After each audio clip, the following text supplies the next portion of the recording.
चलिए आगे बढ़ेंगे, रुक करेंगे अगली खबर का। अयोध्या में भाजपा अध्यक्ष ओम प्रकाश राजभर ने भगवान राम को लेकर अजीबोगरीब बयान दिया है। ओपी राजभर ने कहा कि पिछड़ों की तुलना बंदरों से करते हुए कि बंदरों ने भगवान राम की लड़ाई लड़ी, लेकिन उन्हें क्या मिला।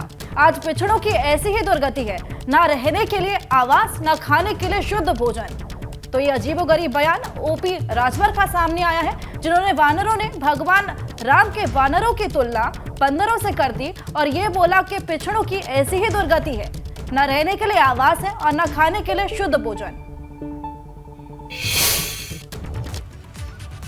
बंदर देखे हो ना, ये बंदर जाति भगवान राम को विजय दिला दिया, भूल दिलाया ना। ये बानर दूसरे की लड़ाई लड़े, अपनी नहीं। ध्यान से सुनो, देखो, ये बानर दूसरे की लड़ाई लड़े। ये सब घर से ही हैंडीक्राफ्ट का बिजनेस करके हर महीने लाखों कमाते हैं। आपको भी ये करना है, इनसे सीखना है तो फ्रीडम ऐप को अभी डाउनलोड कीजिए। बताओ, बानर की लड़ाई थी कि भगवान राम की लड़ाई?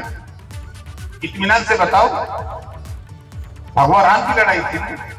तो भगवान राम की लड़ाई बानर लोग लड़े, भगवान राम को लंका ले जाकर के विजय भी दिला दी। बानर को मिला क्या? रहने के लिए आवास भी आज तक नहीं मिल पाया, रहने के लिए आवास नहीं मिल पाया, खाने के लिए शुद्ध भोजन की व्यवस्था नहीं हो पाई। ये दूसरे के लिए लड़े, इसी नाते इनकी दुर्गति है।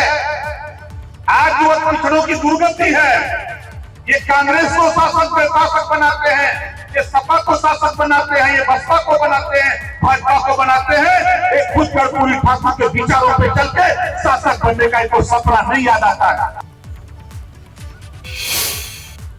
और इस बीच एक और बड़ी खबर सामने आ रही है। रामचरितमानस विवाद पर ओपी राजभर ने कहा कि स्वामी प्रसाद मौर्य जब भाजपा के साथ थे तो कुछ नहीं बोले, जब बसपा में मंत्री थे तब उनको वह चौपाई और दोहा याद नहीं आए। राम की शरण में गए और उस ग्रंथ पर उन्होंने माला चढ़ाकर बेटी को सांसद बना दिया और खुद मंत्री बन गए, तब उनको वह चौपाई और दोहा याद नहीं आया। जब उनको सरकार बदलने की आशंका हुई तो करवट बदल ली और अब वहां सरकार नहीं बनी तो चर्चा में बने रहने के लिए इस तरह का बयान दे रही है। तो ये बयान दिया गया है ओपी राजभर की तरफ से कि जब बसपा में थे तो 4 बार मंत्री थे, तब याद नहीं आया वो चौपाई हो दोहा। जब बसपा की सरकार जाने लगी तो जब देख लिया उन्होंने कि अब सरकार नहीं बननी है, तब रामम शरणम गच्छामि, तब राम की शरण में चले गए और उस ग्रंथ पे उन्होंने माला चढ़ाया। माला चढ़ा करके बेटी को सांसद बना लिया, अपने मंत्री बन गए। 5 साल तो ये बात याद नहीं आई। 5 साल जब मंत्री थे, अभी 17 से 22 तक, तब ये बात नहीं बोले। फिर उनको लगा कि अब सरकार बदलने वाली है तो फिर करवट बदल लिए, फिर वहां गए, सरकार नहीं बनी तो अब सोचे कि अब हम चर्चा में कैसे बने रहें, तो बयान दे डाला। ये सब घर से ही हैंडीक्राफ्ट का बिजनेस करके हर महीने लाखों कमाते हैं।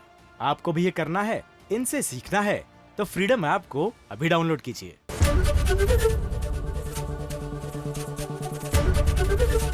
एबीपी गंगा, खबर आपकी, जुबान आपकी।